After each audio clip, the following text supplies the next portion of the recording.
नमस्कार। जब तक मैं है तब तक प्रेम नहीं हो सकता। आजकल जिसे लोग प्रेम कह रहे हैं वो सिर्फ मैं का आकर्षण है। आपकी मैं के मान्यता के अनुसार जो व्यक्ति मिल जाता है, जो मैं को अच्छा लगने लगता है, जो मैं को सुख पहुंचाने लगता है, तो हमें लगता है कि हमें प्रेम हो गया। फिर वही व्यक्ति जब मैं के विपरीत जाने लगता है या आपके मैं की मान्यताएं बदल जाती हैं, तो आप उससे घृणा करने लगते हैं। ब्रेकअप हो जाता है, आप कहीं और एंगेज हो जाते हैं, वो कहीं और एंगेज हो जाता है। तो ये प्रेम नहीं है। प्रेम में वास्तव में मैं होता ही नहीं है। जिसका भी मैं जागृत है, जिसका भी मैं प्रबल है, उसके जीवन में प्रेम घटित हो ही नहीं सकता। आकर्षण हो सकता है, व्यापार हो सकता है, स्वार्थ हो सकता है, प्रेम नहीं होगा। प्रेम वो है जो आनंद की चरम सीमा पर पहुंचा दे।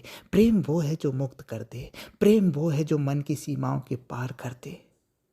इसलिए कहा गया है, प्रेम गली अति साकरी, जामे दो न समाए। अर्थात प्रेम की गली इतनी सक्रिय है, इतनी बारीक है कि उसमें दो हो ही नहीं सकते। अर्थात आत्मा और मैं, आत्मा और अहंकार हो ही नहीं सकते। वहाँ तो सिर्फ आत्मा हो सकती है, आपकी चेतना का शुद्धतम रूप हो सकता है। अगर मैं बाकी है तो वो प्रेम नहीं होगा।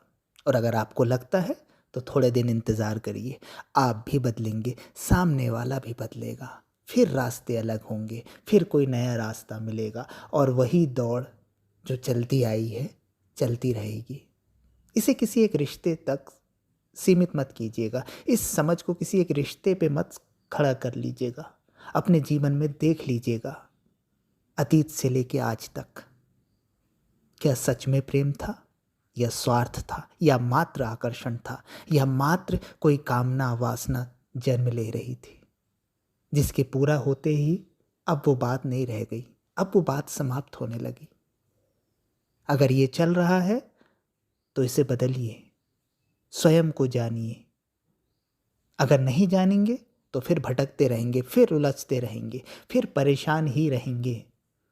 और याद रखिए, जिस व्यक्ति ने स्वयं को नहीं जाना वो आपको भी प्रेम नहीं दे सकेगा।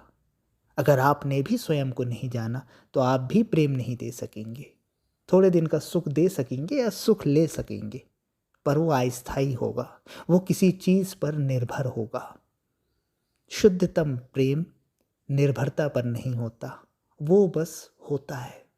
वो आत्मा की अवस्था है, मन से उसका कोई लेना देना ही नहीं है। तो अपना विश्लेषण कर लीजिएगा, हो सकता है आपको समझ में आ जाए। धन्यवाद।